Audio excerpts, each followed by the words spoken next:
On the final day of World War II, Berlin became the battlefield. Hitler's Reich had fallen into the Red Army. Dazed Berliners waited to see what the conquerors would do to them. But there was no organized massacre. They were allowed to live as best they could. The Allies were concerned that their military government should appear to be different from the previous Nazi administration. Food became a priority in the early months of Allied occupations, as there was shortages brought by the war. These problems helped black market to flourish and occupy Germany. Germany was divided into 4 occupation zones, and each of the Allies took a sector of the capital. France was responsible for the southwest, Britain the northwest, Soviet Union to the northeast, and US to the southeast. Berlin was an important sector. It too was divided into 4 sectors. Germans were forced to help Russians seize industrial resources.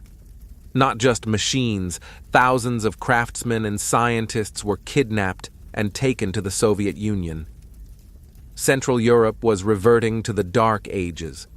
Millions of people uprooted by the Nazis were struggling home, and over 12 million Germans were expelled from the lands they had lived in for centuries. Now, it was their turn to become the victims. The economic plight of Germany was further exacerbated by the expulsion of ethnic Germans from Eastern territories.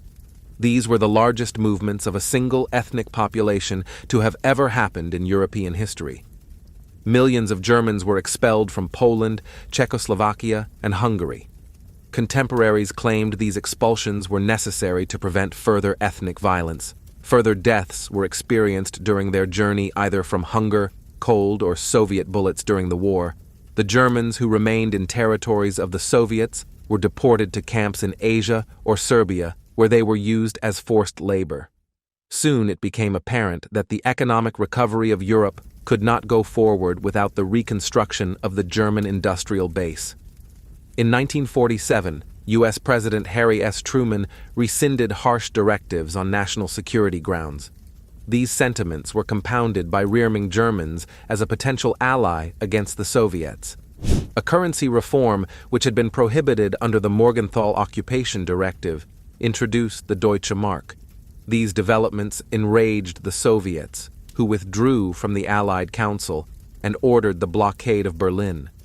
The Allies responded by airlifting food and fuel to Berlin from Allied air bases in Western Germany, which lasted almost a year. The British and Americans decided to unite their zones economically and eventually created the Bi-Zone. On 1 August 1948, the French occupation zone joined the B-Zone, which then became the Tri-Zone. West Germany was then established, followed by East Germany. While initially the Allies tended Germany in concert with each other, tensions and the spark of Cold War meant that neither side wanted to risk damage to their own interests. The Allies abandoned East Germany to the Soviets, where they remained until the fall of the Berlin Wall and the end of Cold War.